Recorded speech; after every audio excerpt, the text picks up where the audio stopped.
तो गुरुदेव भगवान के शब्दों की पुस्तक बहुत ही अच्छी, बहुत ही प्यारी बन के तैयार हुई है और प्रतिदिन हम गुरुदेव भगवान की इसी प्रकार से महिमा करेंगे। इस पुस्तक को सहपरिवार बैठ के पढ़ के वीडियो रिकॉर्ड करेंगे, सोशल मीडिया पे डालेंगे। आने वाले समय में जब लॉकडाउन लगेगा, पूरी दुनिया का पहिया थम जाएगा, तो हम क्या करेंगे? बैठे बैठे अपने भगवान की महिमा करेंगे, अपने गुरुदेव भगवान की। तो ये पुस्तक मालिक के आशीर्वाद से पीछे सात संगति का लोगो लगा हुआ है और ये कोई सामान्य लोगो नहीं है भाई और बहनों, ये परमात्मा की यथार्थ 13वें कबीर पंथ का लोगो है। आने वाले समय में यही लोगो चलेगा। इस लोगो के ऊपर 16 भगत के आभूषण लिखे हुए हैं। 16 भगत के अंदर ये 16 गुण अनिवार्य हैं, अन्यथा भक्ति सफल नहीं होगी। चाहे कोई कितना ही बड़ा दानी, ज्ञानी, कुछ भी हो जाए, कितनी आरती कर ले, कितनी भक्ति कर ले, कितना कुछ कर ले, जब तक इस लोगों के ऊपर जो 16 आभूषण हैं, जो 16 जो लक्षण है भगत के, जब तक उनको हम अपने जीवन में धारण नहीं करेंगे, बात बनेगी नहीं। और ये लोगो इसलिए तो भेजे जा रहे हैं, ये लोगो छोटी बड़ी साइज में इसलिए भेजे जा रहे हैं। लोगों का मतलब ये नहीं है कि हमने इसको चिपका लिया मोटरसाइकिल पे दिखाने के लिए, नहीं। गाड़ी पे, बाइक पे इसको चिपकाने का मतलब है भगत भाई बहनों को संदेशा देना। और हमने खुद प्रतिदिन एक बार इन 16 के 16 लक्षणों को देखना है। ये लोगो इसलिए भेजा जा रहा है। आप इसको घर में लगाएंगे, कोई अपने फ्रिज पे लगाएगा, कोई गुरुदेव के दरबार में लगाएगा, कोई अपनी गाड़ी पे लगाएगा, कोई अंदर कोई बाहर। तो हमें ध्यान रहे, ये हमारी आंखों के सामने रहे और हम कोई भी गलती करने से बचें। ये सारे गुण हमारे अंदर होने चाहिए, हम कोई गलती ना करें। इसलिए हम इनको एक बार जरूर देखें, जरूर हम इनको पढ़ें और ऐसा बनने का प्रयास करें। हम इनको आत्मसात करें, अपने ऊपर लागू करें, धारण करें। क्या क्या गुण बताए परमात्मा ने कि योग्य भगत के, मोक्ष प्राप्त करने वाली आत्मा के, ये गुण प्रत्येक भगत के अंदर होना बिल्कुल लाजमी है, जरूरी है, वरना मोक्ष प्राप्त नहीं कर पाएंगे। सबसे पहला इस लोगों में क्या दिखाया गया है? भक्ति कर निज जीव उबारे, यानी भगत का सबसे पहला टारगेट ये होना चाहिए, गुरुदेव के ज्ञान को समझने के बाद में भली बाती कि मेरा टारगेट, मेरा लक्ष्य केवल एक ही है, मोक्ष प्राप्ति करना, आत्म कल्याण करवाना। ये मौका मुझे बार बार नहीं मिलेगा। हमेशा भगत भाई बहनों को चिंता बनी रहनी चाहिए, मीठी मीठी। अगर मेरा मोक्ष नहीं हुआ तो क्या होगा? मैं तो काल के जाल में रह जाऊंगा। तो सबसे पहला लक्षण क्या बताया गुरुदेव ने? भगत के अंदर ये चिंता होनी चाहिए हमेशा। चिंता तो हरि नाम की और न चिंता कोई, भक्ति कर निज जीव उबारे, यानी अपनी आत्मा का कल्याण करवाना हमारा प्रथम टारगेट होना चाहिए।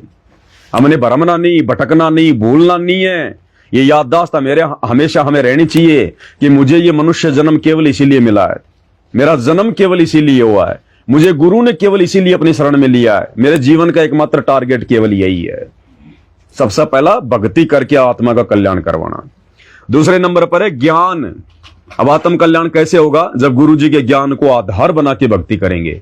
अब देखा देखी में तो पूरी संगत लगी हुई है, सतलोक आश्रमों से जुड़ी हुई है, किसी की मर्यादा नहीं है। चाहे उनसे राम की भक्ति करवा लो, चाहे श्री रामपाल जी की करवा लो, चाहे उनसे गंदी राजनीति करवा लो, चाहे जाटों की धर्मशाला बनवा लो, चाहे गुंडों की सीबीआई जांच करवा लो, चाहे जाटों का आरक्षण में उनको बैठा दो, कुछ भी करवा लो आप उनसे। नरेंद्र मोदी की रैलियों में उनको धक्के खिला दो, वो सब कुछ कर लेंगे। चाहे उनसे स्टेडियम बनवा लो, हॉस्पिटल बनवा लो, कुछ भी करवा लो, उनको कोई ज्ञान आधार नहीं है। तो गुरुदेव ने बताया कि भगत को ज्ञान आधार होना चाहिए, बिना ज्ञान आधार के भक्ति आगे नहीं बढ़ेगी। नंबर 3 है विवेक। भगत को विवेकशील होना चाहिए, हर बात पे सोचना समझना चाहिए, विचार करना चाहिए, तब ये भक्ति हमारी आगे बढ़ेगी। देखा देखी में नहीं चलना, भेड़ चाल में नहीं चलना। 4 नंबर पर है सत्य, यानी भगत को हमेशा सत्य भाषण करना चाहिए। सांच बराबर तप नहीं, झूठ बराबर पाप, और जाके हृदय सांच है ताके हृदय आप। तो भगत को सत्य भाषण करना चाहिए। शांति निज धर्मा, यानी भगत के अंदर शांति होनी चाहिए। शांति कब होगी? जब हमें ज्ञान समझ में आएगा, जब हम ज्ञान को आधार बनाएंगे, जब हम किसी भी बात को लेकर थोड़ा बहुत विचार करेंगे, हम लोग विवेकशील होंगे, तो ऑटोमेटिक हमारे अंदर शांति आएगी। हम माया की दौड़ में नहीं भागेंगे, लोक लाज में नहीं फंसेंगे, देखा देखी में नहीं दुनिया की तरह आग में जलेंगे, तो ऑटोमेटिक शांति आएगी गुरुदेव के आशीर्वाद से, ज्ञान से। तो भगत के अंदर शांति भी होनी चाहिए। संतोष, यानी भगत में संतोष होना चाहिए। भगत को धैर्यवान होना चाहिए, जल्दबाजी नहीं करनी चाहिए, संतोष होना चाहिए भगत में। प्रेम भाव, बिना प्रेम पावे नहीं चाहे कोटि समाधि लाओ। अपने गुरु जी के प्रति भगत के अंदर प्रेम होना चाहिए। ये प्रेम भाव अपने बच्चों के प्रति नहीं, माया के प्रति नहीं, संपत्ति के प्रति नहीं, काम धंधे के प्रति नहीं। वो प्रेम अलग है, वो तो एक जिम्मेदारी दी है परमात्मा ने हमें एक परिवार में जन्म देकर, बच्चों का पालन पोषण करना, माता पिता के प्रति अपने कर्तव्यों का पालन करना, वो एक प्रेम भाव अलग है। लेकिन विशेष प्रेम अपने गुरुजी में, बिना प्रेम पावे नहीं कौन, परमात्मा सतगुरु, चाहे कोटि समाधि ला, तो प्रेम भाव अपने गुरुदेव भगवान में हमने ज्यादा से ज्यादा बढ़ाना है। और वो कब बढ़ेगा? जब ज्यादा से ज्यादा गुरु जी की भक्ति करेंगे, सत्संग सुनेंगे, उनकी महिमा करेंगे, मर्यादा में रहेंगे, तो गुरु अपनी मेहर बख्शेगा, आशीर्वाद बख्शेगा, ऑटोमेटिक गुरु जी के प्रति प्रेम बढ़ेगा, हमारे पाप कर्म कटेंगे तो आंखों से आंसू निकलेंगे। तो परमेश्वर के प्रति प्रेम भाव भी भगत के अंदर प्रकट होना चाहिए। आगे है धीरज, यानी भगत को धैर्यशील होना चाहिए, जल्दबाजी नहीं करनी चाहिए। कोई भी बात हो जल्दबाजी में मुंह से ना निकाले, सोचे समझे विचार करे इन शब्दों का क्या रिएक्शन होगा, क्योंकि शब्द मुंह से निकलने के बाद परमात्मा कहते हैं नष्ट नहीं होते, शब्द अखंड होता है, ब्रह्मांड में गूंजता रहता है, और इन्हीं शब्दों का प्रभाव फिर वापस हमारे जीवन में पड़ता है। तो जैसे शब्द हम निकालेंगे वैसा ही हमारे जीवन में उनका प्रभाव होगा। तो भगत ने धीरज धारण करना चाहिए। मित्र सम सबको चित धारे, यानी भगत के लिए सब मित्र जैसे होने चाहिए। भगत का ना कोई शत्रु होता है ना कोई मित्र होता है। कबीर खड़ा बाजार में मांगे सबकी खैर, ना कहूं से दोस्ती ना कहूं से बैर। और परमात्मा हमें नित्य नियम में बताते हैं, एक शत्रु एक मित्र है, भूल पड़ी रे प्राण, यम की नगरी जाएगा शब्द हमारा मान। भगत ने इस काल के लोक में जब तक हम रह रहे हैं, हमारा यहां ना किसी से विशेष कोई प्यार प्रेम होना चाहिए, ना हमारा कोई विशेष कोई मित्र होना चाहिए। भगत के जीवन में तो ये शब्द होना ही नहीं चाहिए कि मेरा वो मित्र है, मेरा वो बेस्ट फ्रेंड है। नहीं, उसी समय हम फेल हो जाएंगे, काल उसी के रूप में आके ठगेगा फिर। और ना हमारा कोई शत्रु होना चाहिए, क्योंकि भगत तो किसी से बैर भाव करेगा नहीं, शत्रुता वो रखेगा नहीं, ज्ञान हो जाएगा उसको। और यदि भगत के साथ में जबरदस्ती कोई वैर भाव करता है, शत्रुता करता है, तो उससे हमारा कुछ नहीं बिगड़ेगा, क्योंकि हम तो परमात्मा के नियम कायदे कानूनों में चल के भक्ति कर रहे हैं। तो भगत ने सबके प्रति समभाव होना चाहिए, पक्षपात नहीं करना चाहिए। परमात्मा कहते हैं पक्षा पक्षी के कारण सब जग रहा भुलान, और निष्पक्ष होकर हरि भजय वो है संत सुजान। कि पक्ष और विपक्ष में तो पूरा संसार उलझा हुआ है। अरे भगत वो है, ज्ञानी भगत, सुजान भगत वो है जो निष्पक्ष होकर अपने आत्म कल्याण को ध्यान में रखकर और जो भक्ति करे, सबको परमात्मा की आत्मा समझकर, सबको अपने भाई बंधु समझकर। तो मित्र सम सबको चित धारे। अगला है त्याग। त्याग की भावना होनी चाहिए। त्याग जैसे दान धर्म करना, या कोई हमारे साथ में धोखा कर दे, कोई दगा कर दे, तो कोई दिक्कत नहीं, हमने विशेष कोई दुख नहीं मानना है, उसके प्रति मन में कोई राग द्वेष कोई पैदा नहीं करना है। त्याग की भावना होनी चाहिए। हम इस ज्ञान को आधार बनाकर इस कदर त्यागी और बैरागी बन जाएं, जब हमारा सतलोक चलने का समय आए तो हमारा यहां किसी भी चीज में मोह ममता ना बने, हम उनको त्याग दें कि भाई ये तो काल ने तपस्या करके परमात्मा से भीख में प्राप्त कर रखी है, किस ब्रह्मांड में जो भी यहाँ के नकली सुख है, मेरा तो कुछ है ही नहीं, मैं तो एक रात के लिए आया हूं, यहाँ पर छोटा सा जीवन जीने के लिए परमात्मा ने भेजा है, भक्ति के लिए। जैसे रात्रि में होटल में जाके आदमी रुकता है, सुबह वह होटल खाली करता है, तो किसी चीज में उसकी रुचि बनती है क्या कि ये पंखा भी ले चलूं, जग भी ले चलूं, ये कूलर भी ले चलूं, ये बेड भी ले चलूं। उसको पता है कि होटल तेरा नहीं है, सामान तेरा नहीं है, तूने ये किराए पे लिया है। इसी प्रकार 21 ब्रह्मांड में हम यहाँ पर जो है किराए पे रह रहे हैं। 21 ब्रह्मांड हमारा नहीं है, इस होटल का मालिक काल है, हम तो केवल किराएदार हैं। तो इस प्रकार त्याग की भावना होनी चाहिए हमारे अंदर, किसी भी चीज में अपनापन हमें ना लगे सिवाय परमात्मा और उसकी भक्ति के।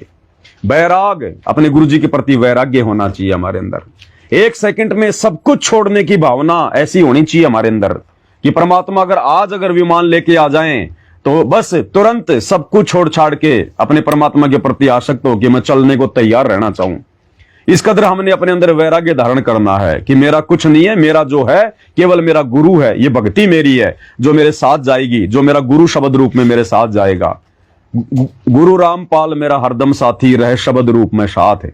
और कोई चीज मेरी नहीं है, कोई धन मेरा नहीं है, मेरा केवल एक ही धन है, भक्ति धन। कबीरा सब जग निर्धना, धनवंता ना कोई, धनवंता सोई जानिए जिसके पास राम नाम धन होए। असली राम नाम धन, सतगुरु रामपाल जी ने हमें जो राम नाम दे दिया, सतनाम दे दिया, ये है असली धन हमारा। तो सब कुछ छोड़ने की जो भावना है वो भगत के अंदर अपने गुरुदेव के ज्ञान को आधार बनाकर प्रकट हो जानी चाहिए। निष्कर्मा, निष्कर्मा यानी निष्काम भाव से हम भक्ति करें। इस भक्ति के प्रतिफल में हमारे अंदर कोई डिमांड नहीं होनी चाहिए, कोई इच्छा नहीं होनी चाहिए कि मैं भक्ति कर रहा हूं, परमात्मा मुझे कार दे दे, मुझे कोठी दे दे, मेरे बच्चे को नौकरी लगा दे, मैं बहुत बड़ा सम्मानित आदमी बन जाऊं, मैं सरपंच बन जाऊं, मंत्री बन जाऊं। भगत के अंदर ऐसी भावना नहीं होनी चाहिए। परमात्मा कहते हैं जब तक भक्ति सकामना यानी जब तक मन में कोई इच्छा करके अगर आप भक्ति कर रहे हो, तब लग निष्फल सेव, तो आपकी भक्ति निष्फल हो जाएगी। जब लग भक्ति सकामना तब लग निष्फल सेव, कहे कबीर वे क्यों मिले निष्कामी निजदेव। वो परमात्मा तो उसको प्राप्त होता है जो भगत निष्काम भाव से भक्ति करता है। भक्ति के प्रतिफल में सिवाय मोक्ष के, आत्म कल्याण के, सतलोक के और कुछ नहीं चाहेगा। संसार की नश्वर संपत्ति नहीं चाहेगा, बेटा बेटी मान बढ़ाई कार कोठी पद कुछ नहीं चाहेगा कि बाकी तो मेरा भगवान मुझे अपने आप देगा। अगर उन्होंने भक्ति मुझसे करवानी है तो बाकी मेरी आवश्यक वस्तुएं तो मुझे भगवान देगा। अरे जिस गुरु ने हमें करने के लिए भजन दे दिया तो क्या खाने के लिए भोजन नहीं देगा? फिर भगत ने किस बात की चिंता? तो निष्काम भाव से भगत ने भक्ति करके अपने गुरु जी को प्रसन्न करके मोक्ष प्राप्त करना है। अगला नियम है निर्दोषा यानी धोखा रहित। भगत ने कभी किसी के साथ में धोखा नहीं करना है। चाहे भगत को कितना नुकसान हो रहा है, चाहे भगत का सब कुछ लुटता पिटता दिखाई दे रहा है, भगत ने स्वार्थ में आकर, लोभ लालच में आकर किसी के साथ में 1 रुपए की भी ठगी नहीं करनी, 1 रुपए का भी धोखा नहीं करना है। परमात्मा कहते हैं कबीरा आप ठगाइए और न ठगिए कोई। गुरुदेव कहते हैं हे मेरी प्यारी आत्मा, मेरे भगत, तुझे अगर कोई ठग रहा है तो कोई बड़ी बात नहीं है, लेकिन तू किसी को मत ठगना। कबीरा आप ठगाइए और न ठगिए कोई। आप ठगाए सुख होता है, औरों को ठगे दुख होए। अगर तुझे किसी ने ठग लिया तो मैं तेरा कुछ नहीं बिगड़ने दूंगा, लेकिन तूने यदि किसी के साथ में ठगी कर ली तो तेरा पूरा भजन नष्ट हो जाएगा, तेरी भक्ति नष्ट हो जाएगी। तेरा गुरु अंतर्यामी तेरे घट में बैठा है, शब्द रूप में तेरे साथ में है, पल पल तेरी हर हरकत पे नजर है। तू जो सोच नहीं रहा वो भी तेरे गुरु को पता है। तो हमारी किसी भी हरकत से हमारे गुरुजी नाराज हो जाएं, हमारा तो जीवन ही बर्बाद हो जाएगा। तो क्या नियम बताया? निर्दोषा यानी धोखा रहित। भगत को धोखा रहित जीवन जीना चाहिए। सील यानी शांत स्वभाव का होना चाहिए। भगत प्यार प्रेम से बात करे, सोचे विचारे। सील परमात्मा कहते हैं ऐसी वाणी बोलिए मन का आपा खोए, औरन को शीतल करे आपू शीतल होए। और मालिक कहते हैं जग में बैरी कोई नहीं जो मन शीतल होए, या आपा को डार दे, आपा यानी घमंड अहंकार, या आपा को डार दे फेंक दे, भाई दया करे सब कोई। तो भगत ने इस प्रकार से इस ज्ञान को आधार बना के हो जाना चाहिए। मृत भाव में आ जाना चाहिए, फिर हर कोई हम पे रहम करेगा, हम पे दया करेगा, हमें ठगने की फिर कोई सोचेगा भी नहीं। सोचेगा तो फिर हमारा भगवान लठ लेके खड़ा होता है, फिर सूक्ष्म रूप में भगत के साथ में रहता है।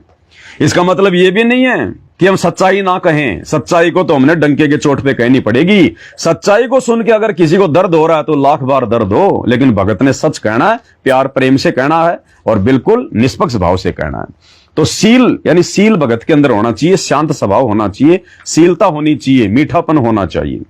क्षमा भगत के अंदर एक भाव होना चाहिए, क्षमा। परमात्मा कहते हैं समा बड़े इनको चाहिए, छोटे को उत्पात। और भृगु ऋषि ने लात मारी, कहां घट गया विष्णु का मान सम्मान, जो एक वाणी आती है इस प्रकार की। तो परमेश्वर कहते हैं भगत के अंदर क्षमा भाव भी होना चाहिए।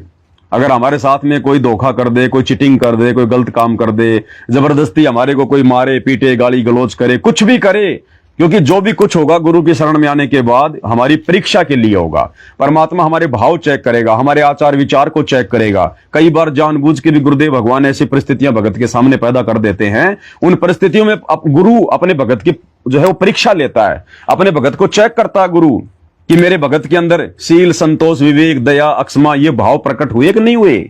तो ऐसी परिस्थिति में हमने गुरुदेव के ज्ञान को आधार बनाकर हमने क्षमा करना चाहिए। हम किसको सजा देंगे? हम किसके प्रति हम बुरा सोचेंगे? यदि हमने किसी के प्रति कोई द्वेष की भावना रखी, यदि हमने कोई बदले की जो है वो भावना रखी, यदि हमने किसी को सजा दिलाने की भावना रखी, तो फिर हम दोषी हो जाएंगे। हमारी आत्मा गंदी होगी, मैली होगी, हमारे अंदर भी वो ही विकार पैदा होंगे, राग द्वेष की भावना पैदा होगी। इसलिए हमारे साथ में चाहे कोई कितना ही जबरदस्ती काल प्रेरणा से बुरा करने का प्रयास करे, हालांकि हमारा बिगाड़ कुछ नहीं पाएगा, हम सदगुरु शरण में हैं, लेकिन वो हमारी परीक्षा होगी। तो हमारे अंदर क्षमा भाव होना चाहिए। चाहे हमें कोई धन से ठगे, चाहे हमें कोई किसी भी चीज से किसी प्रकार से धोखा करे, चीटिंग करे, हमारे अंदर क्षमा भाव होना चाहिए कि मेरा गुरु भगवान, मेरा सबसे बड़ा धन मेरा गुरु है, मेरी भक्ति, उसको तो कोई चुरा नहीं सकता, उसको कोई ठग नहीं सकता। और अगर किसी चीज की मेरे जीवन में कमी होगी तो मैं समर्थ की भक्ति कर रहा हूं, समय आने पर परमात्मा मुझे अपने आप देगा। तो हमारे साथ अगर कोई ठगी भी कर लेता है, जैसे भाई बंटवारा होता है मकानों का, कोई जमीन का, कोई संपत्ति का, अगर उसमें कोई अगर हमारे पास साथ में कोई चीटिंग कर लेता है, ठगी कर लेता है, तो हमने दुखी नहीं होना चाहिए। कोई बात नहीं भाई, कोई बात नहीं, तू मेरे को 2 लाख रुपए अगर थोड़े दे रहा तो कोई बात नहीं, तू ले, तू खुश रहे, और चाहिए तो और बता। भगत के अंदर ये भाव होना चाहिए। तो मालिक कहते हैं भगत के अंदर क्षमा भाव भी होना चाहिए। और लास्ट में है दया। दया धर्म का मूल है, पाप मूल अभिमान, और तुलसी दया न छोड़ियो जब तक घट में प्राण। तो दया तो सबसे बड़ी चीज है, और भगत होगा उसके अंदर दया तो प्रथम गुण है। दया हमने जानवरों के प्रति भी रखनी है, इंसानों के प्रति तो रखनी है।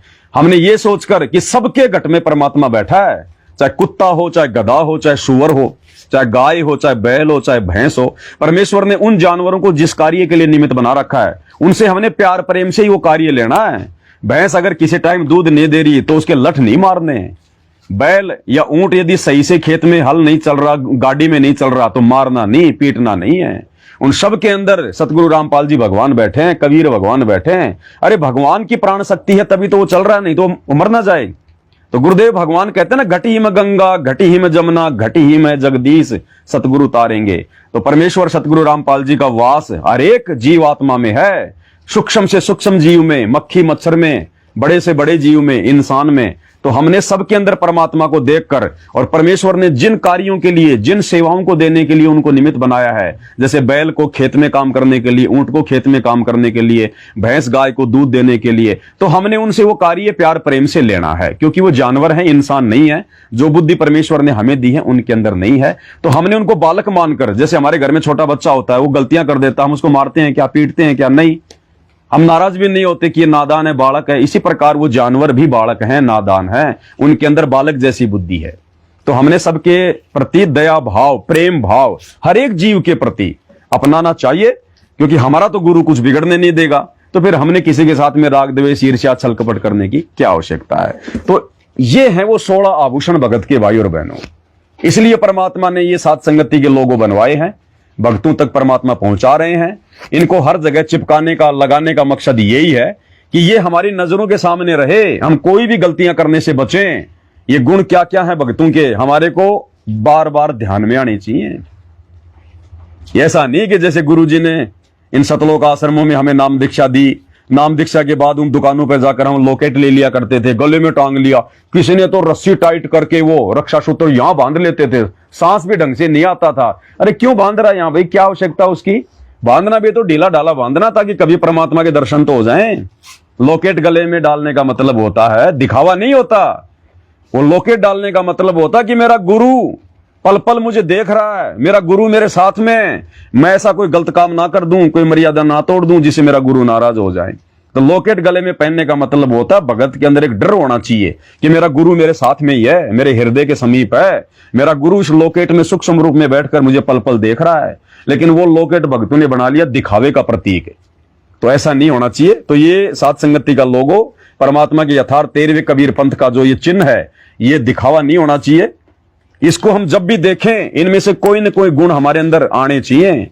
हमारे अंदर बार बार ये ध्यान होना चाहिए कि इनमें से कोई ऐसा कोई नियम तो नहीं है जो मैं तोड़ रहा हूं। और मुझे हर एक दिन, हर एक मुझे विचार करना है कि इन लक्षणों में से, इन आभूषणों में से, इन गुणों में से मेरे अंदर अभी कौन सा गुण प्रकट नहीं हुआ है। तो कोशिश करो उस गुण को अपने अंदर धारण करने का, गुरुदेव से बारंबार विनती करके, प्रार्थना करके, ज्यादा ज्यादा सत्संग सुन के, भक्ति करके। इसलिए ये लोगो परमात्मा ने बनवाया है।